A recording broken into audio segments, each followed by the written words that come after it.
Boa tarde. O Conselho de Ministros aprovou uma proposta de lei que estabelece um aumento excepcional e temporário dos períodos normais de trabalho de 30 minutos por dia ou de 2 horas e 30 minutos por semana. No que se refere ao trabalho a tempo parcial, o aumento deve ser proporcional ao período normal de trabalho semanal. No diploma agora aprovado, está prevista a exclusão da aplicação desta medida a determinados grupos de trabalhadores, nomeadamente menores, grávidas, puérperas ou lactantes, os trabalhadores com capacidade de trabalho reduzida ou com deficiência ou doença crónica, bem como os trabalhadores estudantes.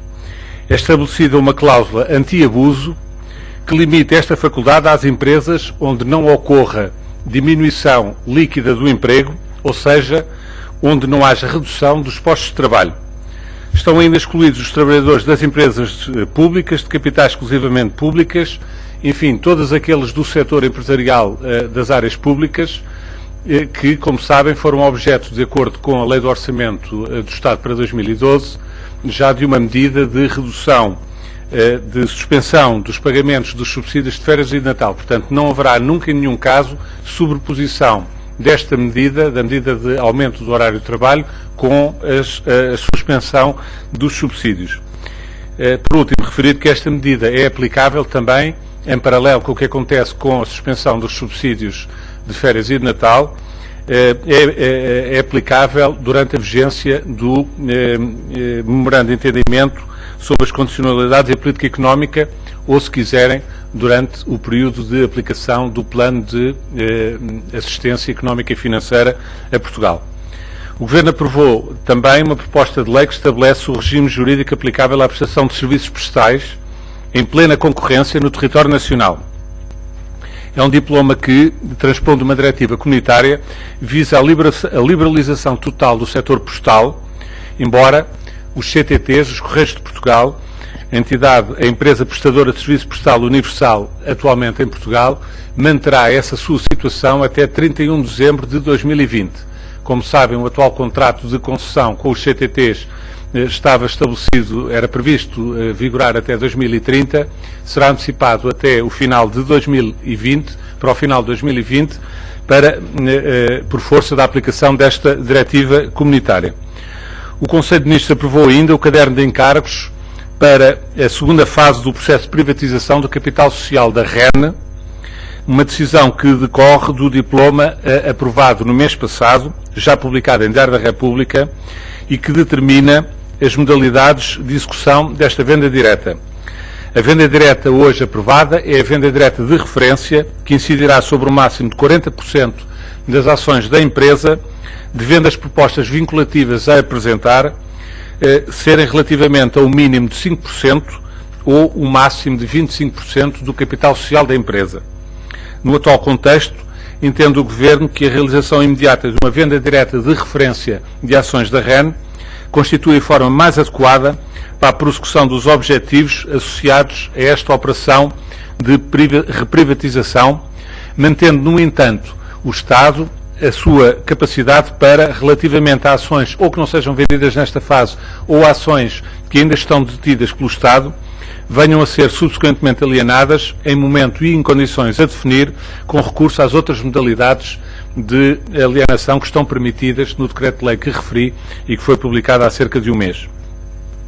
Também à semelhança do que já ocorreu relativamente à reprivatização, à operação de reprivatização de ações da EDP, o Conselho de Ministros decidiu que, para salvaguardar toda a transparência neste processo de reprivatização, será colocada à disposição da Comissão de Mercado de Valores Mobiliários, bem como do Tribunal de Contas, todas as peças procedimentais relativamente a esta operação de reprivatização.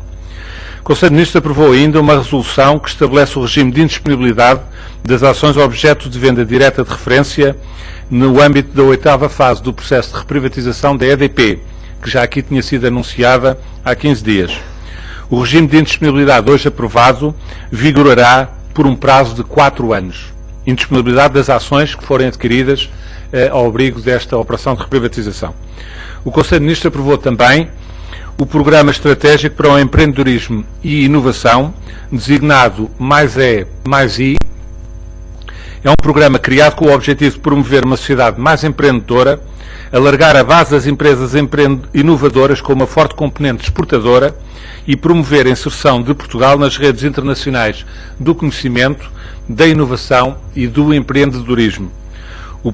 Este programa estratégico Mais É Mais I visa, portanto, estimular a inovação ao nível do produto, dos processos e das tecnologias utilizadas, por forma a melhorar a competitividade das empresas portuguesas. Tanto este programa como as duas medidas que anunciarei a seguir serão objeto de uma apresentação mais detalhada a cargo do Sr. Ministro da Economia e do Emprego, que foi também mandatado pelo Conselho de Ministros pela decisão de hoje de ser o responsável pela implementação deste programa Mais É Mais I. No âmbito, portanto, das medidas colaterais a este programa, o Conselho de Ministros aprovou a missão e as competências do Conselho Nacional para o Empreendedorismo e Inovação, que funcionará como órgão consultivo do Governo e presidido pelo Primeiro-Ministro. Também, por último, no âmbito deste conjunto de medidas da área da economia, o Conselho de Ministros aprovou o programa Portugal Sou Eu, que visa a adoção de políticas que estimulem a produção, a distribuição, a comercialização e o consumo de produtos e serviços que adicionem valor acrescentado à economia nacional e que promovam o equilíbrio da nossa balança de pagamentos. É um programa que pretende também contribuir para a criação de emprego em Portugal e para a dinamização, a modernização e o desenvolvimento dos nossos mercados nacionais. Como referi, repito, estas três últimas medidas que acabei de enunciar serão objeto de uma apresentação detalhada por parte do Sr. Ministro da Economia e Emprego nos próximos dias. O Conselho de Ministros aprovou também um conjunto de leis orgânicas na sequência da fase que já aqui vos expliquei, em que agora estamos a trabalhar da aplicação do Plano de Redução e Melhoria da Administração Central. Hoje foram aprovadas as leis orgânicas da Secretaria-Geral da Presidência do Conselho de Ministros, bem como um conjunto de orgânicas na área do Ministério da Saúde, a saber, a Administração Central dos Sistemas de Saúde, o Infarmed, o INEM, o Instituto Nacional de Saúde Ricardo Jorge, a Direção-Geral de Saúde. Todas estas orgânicas foram hoje aprovadas no Conselho de Ministros.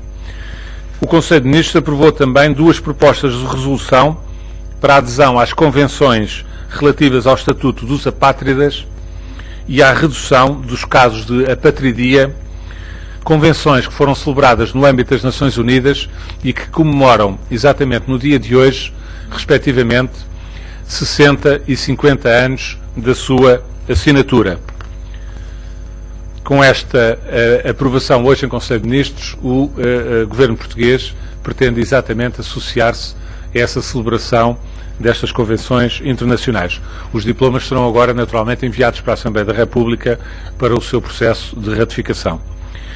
Por último, referir que o Conselho de Ministros aprovou ainda duas resoluções que têm que ver com a aquisição de serviços e fornecimento de refeições, quer para os serviços sociais da administração pública, quer para as messes da Polícia de Segurança Pública, da PSP.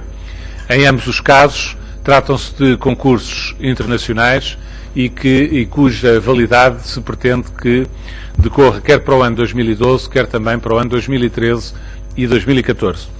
Fico à disposição dos senhores jornalistas para quaisquer questões que me queiram colocar. Graça Picão, da TVI, eu gostaria de questioná-lo, com a aprovação deste aumento excepcional do horário de trabalho, sendo 30 minutos por dia ou até 2 horas semanais, fica afastada uma hipótese que foi colocada por alguns empresários de criar uma bolsa de horas que permitisse às empresas dispor destas horas quando mais lhes conviesse.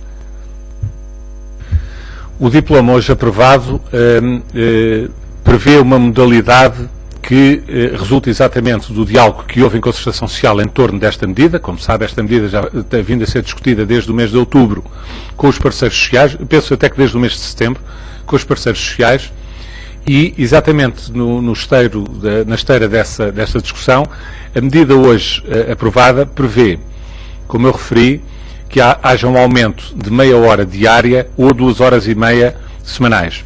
E prevê ainda que, por acordo entre o empregador e o trabalhador, possa, num período de 4 semanas, até um período máximo de 4 semanas, serem juntas estes períodos de aumento de hora de trabalho para serem utilizadas num dia que não seja um dia de obrigatório descanso semanal, ou seja, dizendo de outra maneira, que não seja um domingo. Portanto, pode ser utilizado, por exemplo, num sábado.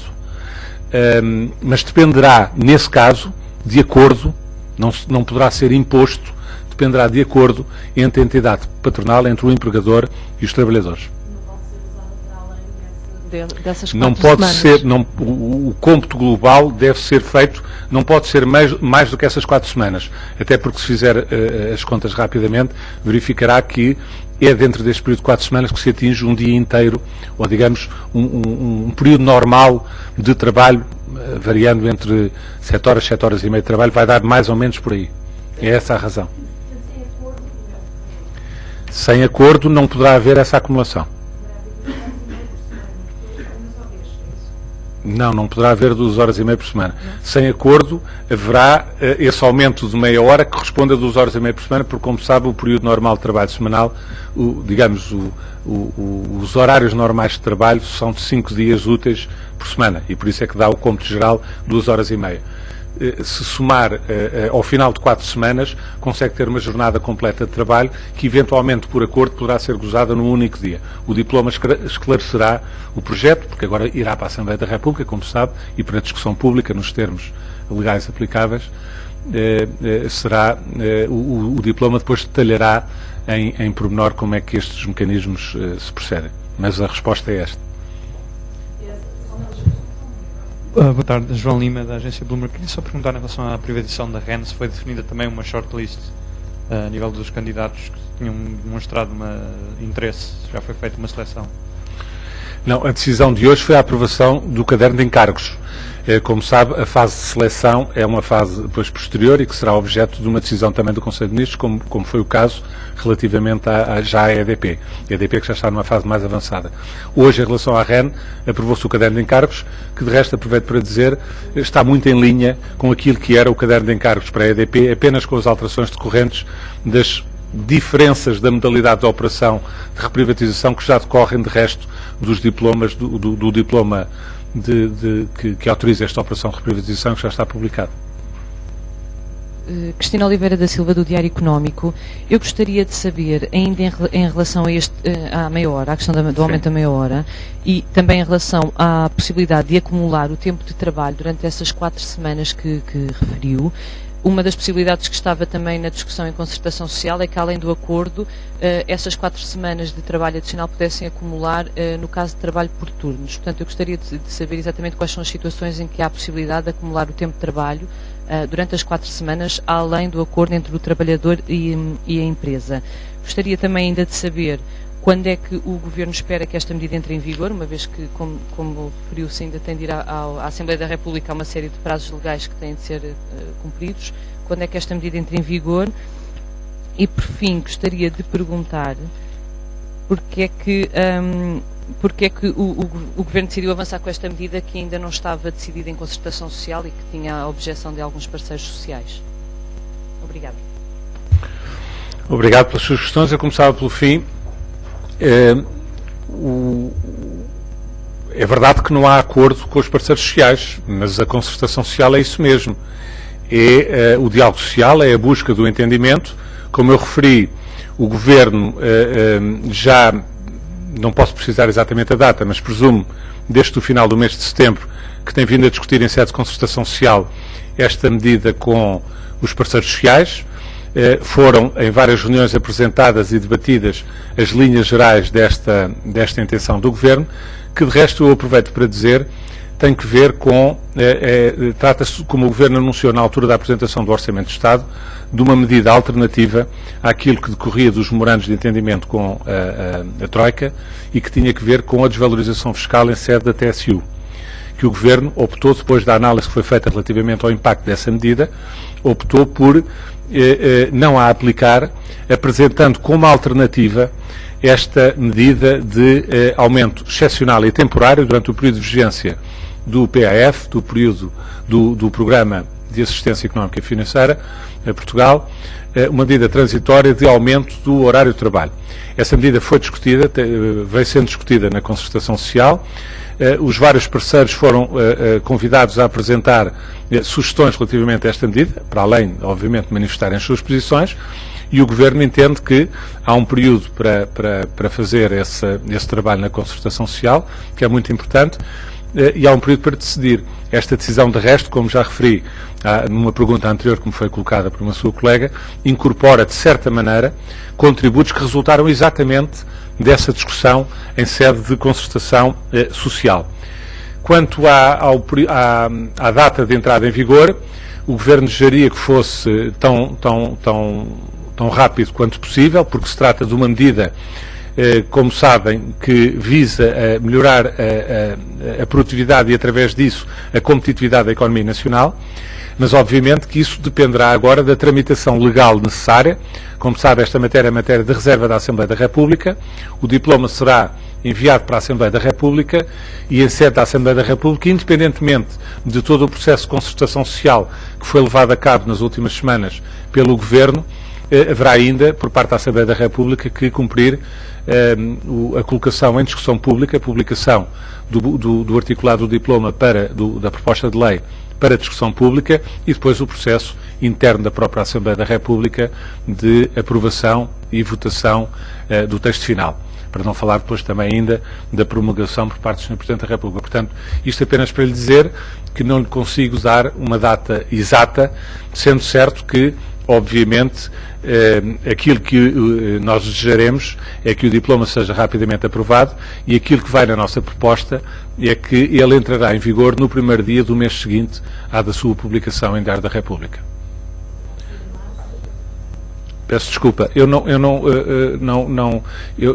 posso dizer se é março, se é em fevereiro. Eu presumo que no dia 1 de janeiro não será com certeza, até porque os prazos legais de discussão pública têm no mínimo 20 dias. E, portanto, é esse o quadro legal com que a Assembleia da República irá trabalhar e a Assembleia da República fará o seu trabalho de acordo com as suas regras de funcionamento interno. Portanto, não posso, seria um bocadinho ousado da minha parte estar a avançar qualquer data, uma vez que não depende do Governo. A partir de agora, não dependerá do Governo. Em relação a Cátia Simões, do Diário Económico, em relação à operação de reprivatização da REN, queria saber qual será o encaixe previsto com esta venda e se começarão as rondas, portanto, com potenciais interessados ainda este ano e quando é que esperam ter o processo concluído. Eu, em relação à previsão do encaixe, não lhe sei responder a essa questão. Posso lhe dizer apenas que o montante que foi aprovado, porque isso dependerá das propostas apresentadas, as propostas vinculativas apresentadas a apresentar pelos proponentes.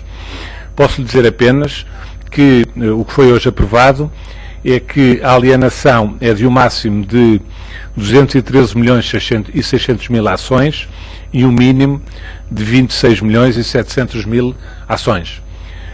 Relativamente aos timings da operação, a intenção do Governo é que este caderno de encargos produz efeitos a partir do dia de hoje. De resto, o Governo conta que ele possa ser publicado em suplemento do Diário da República ainda com data de hoje e que o processo possa, até ao final do ano, pelo menos nesta primeira fase, decorrer rapidamente. E, portanto, esperamos que esta fase inicial seja percorrida até ao final deste ano ainda, para que a concretização da operação seja no mais breve prazo possível. Em relação à meia hora, uma vez que isto é uma faculdade que será dada às empresas e, portanto, não será obrigatória, não é? Pelo que deduzo, queria saber exatamente o que é que as empresas têm de fazer para poderem, enfim, dispor de mais meia hora extra de trabalho diário e também como é que se controlará esta faculdade que vem aqui no comunicado do Conselho de Ministros, que diz que esta medida extraordinária só se aplicará a empresas onde não haja redução líquida de emprego. Como é que se controlará essa imposição? Em relação à primeira questão,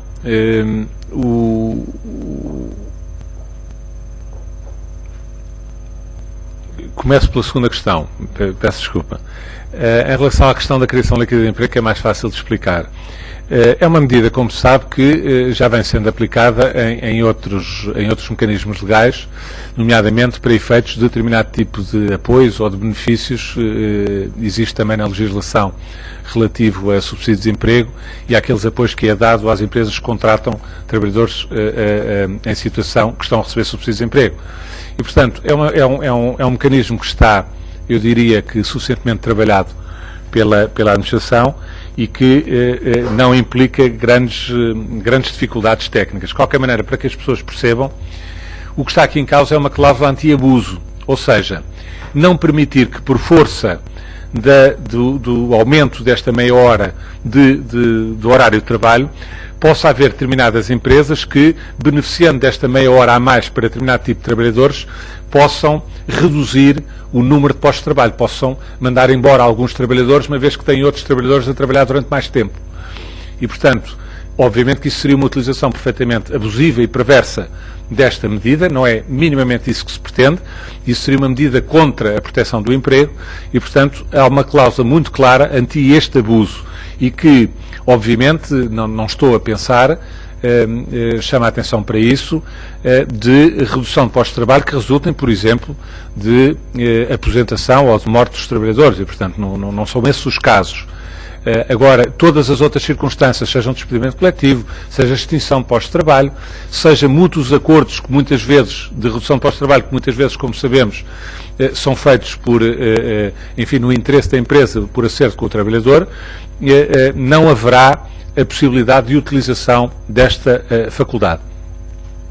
Quanto à primeira questão, que é a questão de como é que a faculdade se opera, é uma faculdade no sentido em que as empresas podem deitar mão deste aumento do período normal de trabalho, mas também podem decidir não o fazer.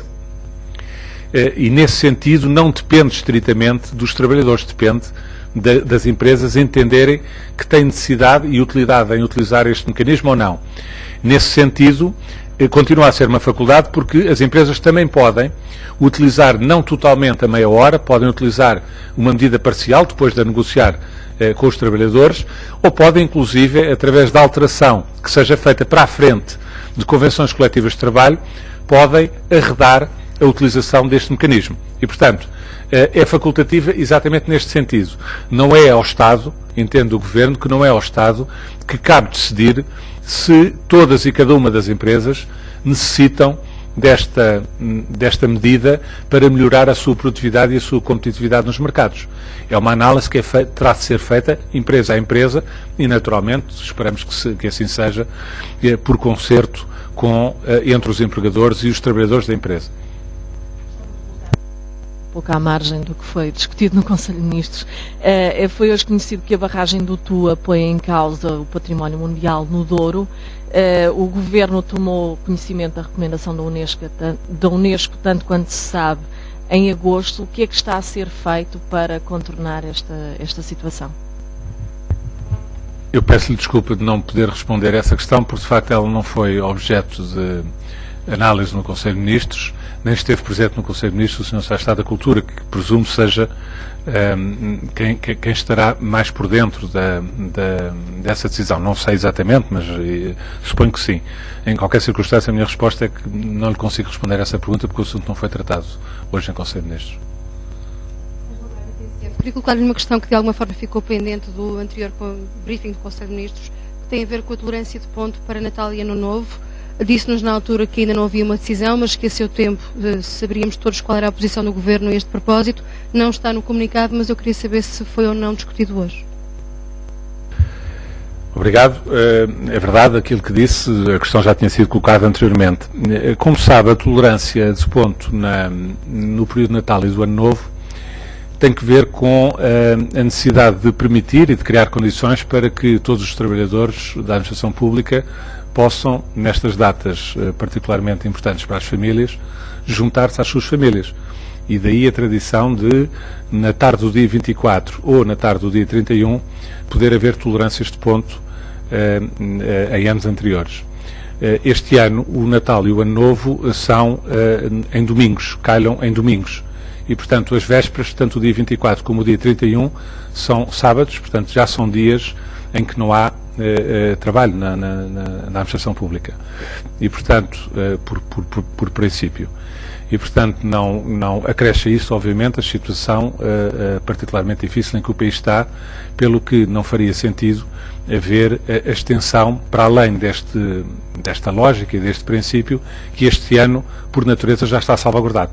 E, portanto, não haverá nenhuma decisão do Governo este ano relativa à tolerância de ponto, quer no dia 24, quer no dia 31. Se não há... Peço desculpa, só queria mesmo clarificar então que este regime da meia hora será impositivo sobre contratação, sobre instrumentos de regulamentação coletiva de trabalho e contratos de trabalho.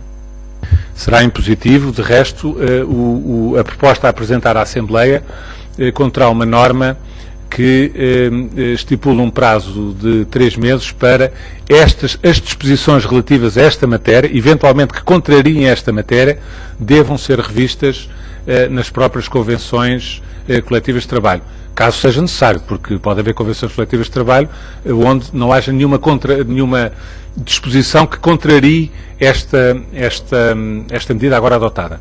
E, portanto, elas são de facto impositivas, embora eu não deixe de realçar o seu caráter excepcional e temporário que se reflete exatamente por ela vigorar durante o período de vigência do Programa de Assistência Económica e Financeira a Portugal. Se não há mais questões, muito obrigado.